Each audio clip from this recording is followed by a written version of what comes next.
Sensation, le MAG. Bonjour à tous, bienvenue sur Sensation en partenariat avec TV78. Je reçois aujourd'hui Sandrine Lefebvre, chargée de la valorisation et de la diffusion du patrimoine archéologique au sein du département des Yvelines et des Hauts-de-Seine. Bonjour. Bonjour.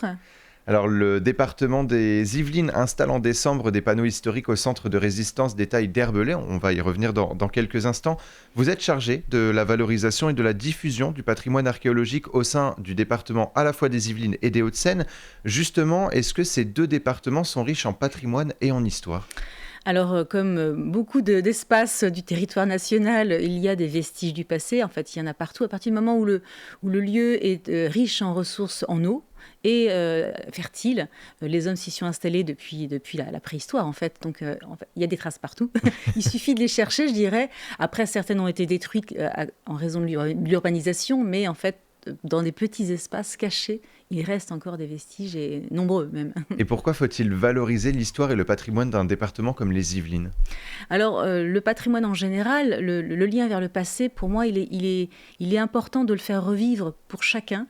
Alors, pas forcément en disant, là, c'est notre histoire à nous, ce qui n'est pas vrai, puisqu'il y a des gens qui arrivent ici, c'est pas leur propre histoire, mais c'est l'histoire d'un territoire. Et ce lien vers le passé, ça permet de se faire des repères et de s'inscrire dans une histoire générale de l'humanité. Et ce lien-là, il est important pour tout le monde, à mon avis, quelle que soit son origine, quelle que soit son installation, s'il vient de s'installer il y a 2 ans ou il est là depuis sa naissance. Ce lien-là vers l'histoire du territoire, elle est importante. Et des panneaux sont donc installés courant décembre au sein au sein du centre de résistance des tailles d'Herbelais qui date de la Première Guerre mondiale. Oui, c'est ça. Combien de panneaux y sont installés ?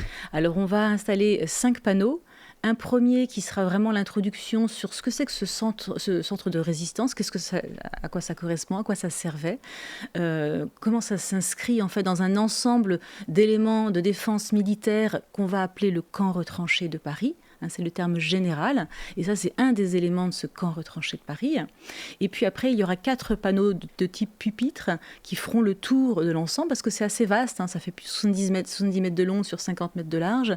Il y a plusieurs éléments, il y a un bâtiment, il y a un fossé, il y a des tranchées, il y a des postes de tir. Donc les pupitres vont permettre d'expliquer chacun de ces éléments et son rôle en fait dans le système de défense. Et puis il y aura des informations techniques sur de la méthode, en fait, comment on le sait, comment en archéologie on étudie ce type de vestiges. Enfin voilà, il y a un peu des deux. Et alors, avant, ce centre de résistance était inconnu de votre service et des citoyens. Comment avez-vous pris connaissance de ce bout important de l'histoire de France et pourquoi un siècle après ? Alors en fait, les tailles d'Herbelais, c'est un bois, en fait, c'est une forêt, un bout du massif de Marly, en fait. Et donc certainement que les promeneurs, certains ont dû repérer des choses, ont dû bien voir, parce qu'il y a un bout du bâtiment en béton qui est visible, en fait, quand on se promène, mais sans qu'il y ait aucune information. Et du point de vue de l'archéologie, du point de vue de notre service, nous, on n'avait pas connaissance, en fait, de l'existence de ce vestige, parce que, d'ailleurs, comme beaucoup, la Première Guerre mondiale, ça ne se passe pas dans les Yvelines. Oui. Ça se passe dans l'est de la France, donc on n'a jamais étudié ce type de vestiges ici, en tout cas pour le service.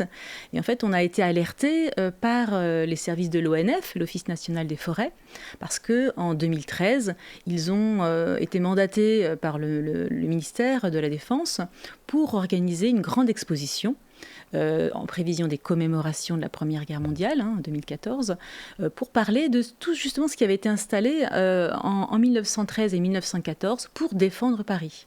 Et en fait, ce bâtiment-là dont on parle, qui est aux tailles d'Herbelais, donc c'est la commune d'Aigremont, précisément, c'est sur la commune d'Aigremont. Ce bâtiment, en fait, il en fait partie. Et donc, l'ONF nous a interpellés en disant, écoutez, il y a des vestiges de la Première Guerre mondiale dans les Yvelines, et il faudrait qu'on puisse aller prospecter pour savoir si c'est encore conservé ou pas, ce qu'il en reste, parce qu'eux, ils avaient accès à une carte qui a été dessinée en 1915 et qui mentionne toutes les installations militaires qui existaient en fait tout autour de Paris. Et grâce à ce support du ministère de la Défense, on a prospecté. On est allé prospecter plusieurs journées avec les agents de l'ONF pour rechercher ces vestiges, s'ils étaient encore visibles ou pas. Tous ceux qui étaient en plein champ, dans les espaces découverts, ont été rebouchés, détruits, parce que l'agriculture a repris, parce que l'aménagement, les constructions se sont installées. Par contre, dans les espaces forestiers, puisqu'elles n'ont pas été aménagées particulièrement. Là, les vestiges sont conservés. Alors à travers ces panneaux, on pourrait revenir sur cette fameuse question du devoir de mémoire. Est-ce que ce lieu peut renouer justement avec l'histoire et faire peut-être réfléchir sur les conditions de vie des soldats ? Mais tout à fait, parce que justement, dans les Yvelines, on ne s'attend pas à pouvoir parler de la Première Guerre mondiale, je dirais. Et là, on a concrètement un bâtiment, un lieu où des gens ont vécu, des gens ont passé des mois et des mois.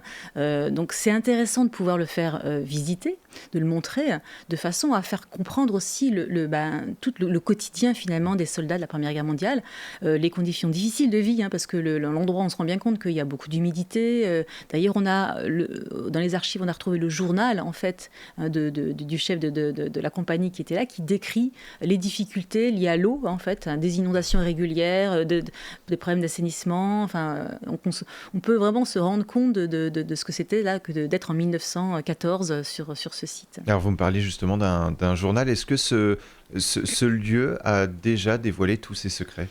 Alors non, parce que du point de vue de l'archéologie, on n'a pas réalisé encore toutes les études qu'on aimerait réaliser. Pour l'instant, on a fait donc une prospection, on a fait des relevés, on a le plan général en fait de l'ensemble, parce que c'est plusieurs éléments. Donc on a le plan général, on a fait des recherches en archives grâce à l'ONF, c'est eux qui ont beaucoup travaillé là-dessus. On a recueilli des données, quelques données en fait sur le quotidien des soldats, mais on n'en sait pas plus, c'est-à-dire qu'on n'a pas fouillé encore. On n'a pas été justement étudier les vestiges matériels concrètement conservés, et ça c'est un projet futur. Pour ça, voilà, on veut déjà pouvoir bien le préserver.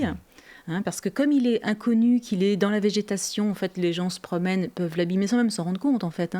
Donc avec l'installation des panneaux, on espère bien justement le faire connaître et donc le protéger pour pouvoir lancer des études derrière, voire même impliquer la population, faire un chantier école, faire visiter bien sûr aux scolaires, pour montrer un peu le quotidien des soldats. Si on ne peut pas aller dans l'Est de la France, on peut aller à Aigremont pour parler de ce sujet-là. Et alors, vous étiez chargé de rédiger les textes qui seront lisibles sur les panneaux historiques. Combien de temps ça a pris justement à vous et à l'équipe pour regrouper toutes les informations nécessaires ? Est-ce que c'est un travail de longue haleine ?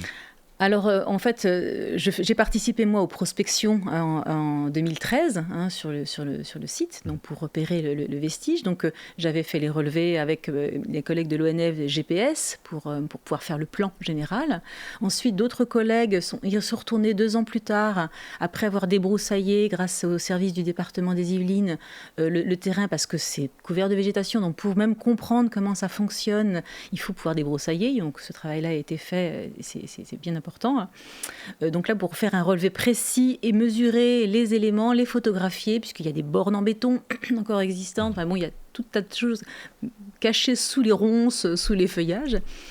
Et puis après, avec ça, quand on a souhaité, donc, quand le département des Yvelines, la direction de l'environnement, nous a contactés pour nous signaler qu'effectivement, ils étaient prêts à financer, à mettre en place les panneaux, eh bien, on a travaillé avec mon collègue avec lequel on avait fait les prospections sur la rédaction des textes, aussi grâce au rapport rédigé par l'ONF sur l'ensemble des installations militaires du camp retranché, grâce aussi à un ouvrage d'un général, le général Bourrachot, qui a rédigé sur le camp retranché.